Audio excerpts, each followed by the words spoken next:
Hello mga boss, nandito tayo ngayon sa Motor Ace. Ayan, dito lang sa Las Piñas branch. So kaya tayo nandito dahil mag-change oil tayo ng Deno Oil. At siyempre, sa bagong bili kong motor. Ipakita ko sa inyo, samahan nyo ako to. So ito yung bago kong biling motor, WR155. Ang tawag dito ay trail bike. Tama? Ano? Yes, trail bike. Idol George? Oh, trail bike. Itong mekaniko na to, malamang hindi abot tong motor na to. Kaya pag nag-road test to, ako nga mag-road test mamaya. Yung height niya pang Mio lang.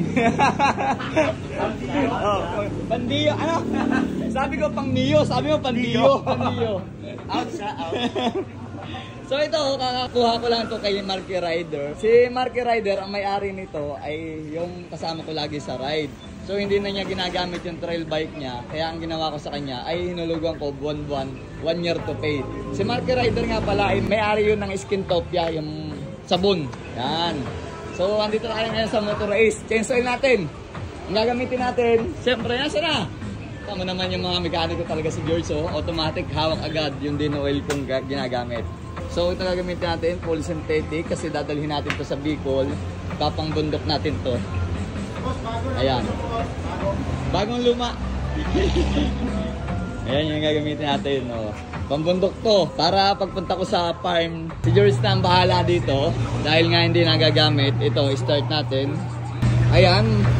Tumatakbo siya. Oh.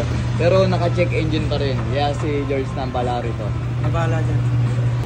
At dahil nga meron siyang check engine na naka-display lagi, siyempre ginamitan ng diagnose tools ni brother. Ayan. Tama ba? Lahat na ng motor pwede dyan? Akala ko merong pang Yamaha. Hindi naman, lahat pala meron na. Pipili na lang kung anong brand. Ayun. Ang galing. So kung ano man lumabas ng mga error dyan, i-stock naman to. I-reset na lang. Saka kayang-kaya na yan ng ating mekaniko. Kung ano man meron dyan mga error. Ayan o. Daming error. Ano na. O, pag in-enter, yun. Wala na agad. Simple lang. Lahat naman pag pang FI, wala na. No error na. Okay na agad. Bilis o. 3 minutes lang para lang nag-text.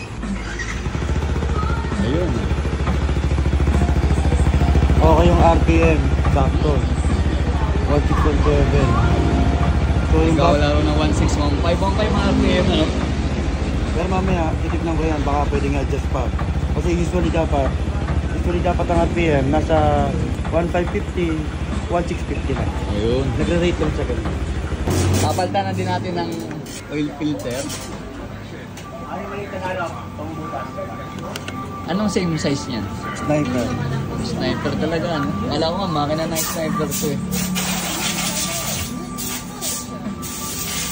Ayun, suwabe. Sasali natin tong Deno Oil. Motorcycle oil na 100% full synthetic. Ito, sa big bike, ito rin yung ginagamit ko. Kaya ang ganda ng performance nito.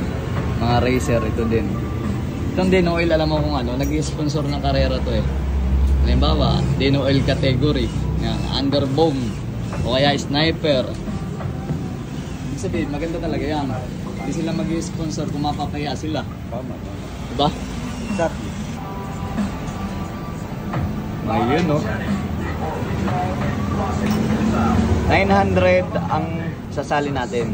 Kasi nagpalit ng oil filter. Actually, nakalagay dito sa baba, 850 ml lang. Siyempre, drain na drain, kaya 900. Conforme pa din sa dipstick.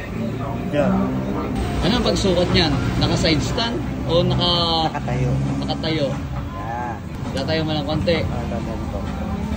Ayun na palang tamang pagsukat. Akala ko naka-side stand. Ano? Okay na? Bago naman yan. Hindi naman babawas ng langis yan eh. Ayos. Ayos talaga itong Deno Oil na to.